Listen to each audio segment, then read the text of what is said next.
Allez, je sais que vous êtes dans ce domaine et que vous connaissez bien Ariel.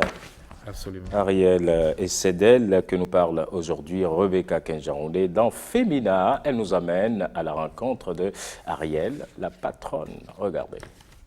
J'aime identifier des challenges, Elle apporter des espère solutions. révolutionner le système sanitaire africain et elle y arrive, tant bien que mal. Troquer les couloirs des hôpitaux pour la voie de l'entrepreneuriat, un choix opéré en 6e année de médecine, même si le déclic est parti d'un triste fait. C'était l'histoire d'une de mes patientes en fait, que j'ai perdue dans un contexte assez triste. Le besoin de pouvoir accéder rapidement à une information capitale, notamment son groupage sanguin, pour pouvoir aller très vite, pour la prendre en charge. Mais malheureusement, malgré le fait que cette information a dû exister de par le passé, il n'y avait aucun moyen de mettre la main rapidement sur l'information pour aller très vite. Donc il nous a fallu perdre du temps pour rechercher cette information. Et c'était fatal en fait pour cette jeune dame. Ambitieuse, déterminée et mue par le souci du management et des transformations communautaires, en première année de médecine, Ariel, jeune béninoise, crée l'ONG Riefeld pour donner aux jeunes filles un meilleur accès à l'éducation et encourager les femmes à entreprendre. Pour elle, la femme peut tout, tant qu'elle s'en donne les moyens. Quand on s'attaque à un challenge, il ne faut pas espérer que le chemin soit tout tracé. Parce que si c'est tout tracé, de toute façon, ça devient. Il n'y a plus de challenge et ce n'est pas passionnant. Donc, on a des hauts et des bas. Et le plus important, c'est de pouvoir se focaliser sur le pourquoi on fait tout cela. Et cela ramène en fait au sens de la mission, pouvoir avoir une idée claire de où est-ce que vous allez et pourquoi est-ce que vous le faites. Ce qui fait que quand ça semble tout désert, quand ça semble désespéré, en se focalisant sur la finalité, on arrive toujours à retrouver le chemin initial et l'orientation à garder. En janvier 2017, alors qu'elle bouclait sa thèse de doctorat sur le système de santé béninois, Ariel met alors en œuvre son projet Kia Medicals.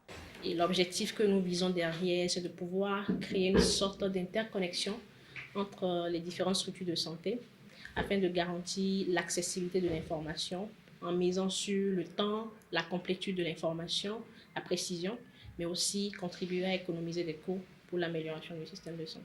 Ce qui fait que, quel que soit mon statut socio-économique, je n'ai pas la barrière là sur le plan économique de pouvoir me permettre de consulter des professionnels de qualité, par exemple. Et c'est ça qui fait notre leitmotiv au sein de KEA. Et ça suffit largement pour braver toute difficulté, tout challenge. Comme une alerte, Kia Medicals est en effet un QR code sur bracelet pour accéder au dossier médical du patient. Depuis son lancement, la plateforme compte à ce jour plus de 120 000 personnes enregistrées. Nous avons travaillé beaucoup sur des systèmes informatisés qui sont aujourd'hui utilisés par plus d'une centaine de structures de santé au Bénin et qui desservent de façon active 25 000 patients au moins par mois. Et au-delà de ça, pour pouvoir garantir cette efficacité, cette efficience auquel nous aspirons, c'est tout un écosystème qui est concerné, que ce soit les hôpitaux, les pharmacies, les laboratoires, les assurances, tous ces acteurs qui interviennent dans le secteur de la santé, c'est de pouvoir les intégrer autour de cet écosystème-là. Voyage, distinction, trophée. Grâce à cette application, Ariel a fait le tour des grands stands de la technologie et de l'innovation.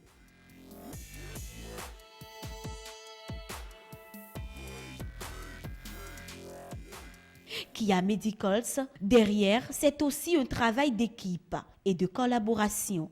Aujourd'hui, la jeune chef d'entreprise dirige un effectif de 28 personnes dont plus de la moitié est constituée d'hommes. Pour elle, être leader, c'est bien, mais il faut surtout garder la tête froide et ne pas perdre pied au cours de la marche. C'est vrai que c'est très facile de perdre pied dans toute cette lancée-là. Et c'est en cela qu'il faut s'assurer justement de savoir où est-ce qu'on a quitté et pourquoi est-ce qu'on fait justement ce que nous faisons. Et dépersonnaliser en fait toute action. Tout ce que vous faites, c'est pas pour vous, c'est pas pour votre propre gloire, mais c'est pour avant tout la gloire de toute une nation. Et en dépersonnalisant en fait ce processus, toute retombée, toute possibilité de gloire qui peut se présenter sur le processus, cela constitue, on le prend bien sûr avec de la satisfaction parce que ça permet de pouvoir aller de l'avant, mais cela n'amène pas à développer une sorte d'ego. Et ce que moi, je veille quand même à faire, c'est de pouvoir certes avoir la tête dans les étoiles, mais les pieds bien racinés sur terre, parce que si vous arrivez à vous déconnecter de l'un ou de l'autre, vous pouvez être perdu sur le processus.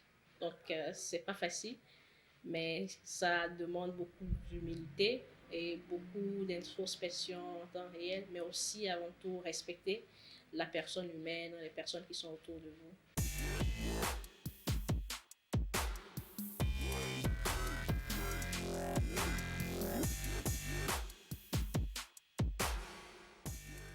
Ne jamais baisser les bras, persévérer jusqu'à obtention du succès.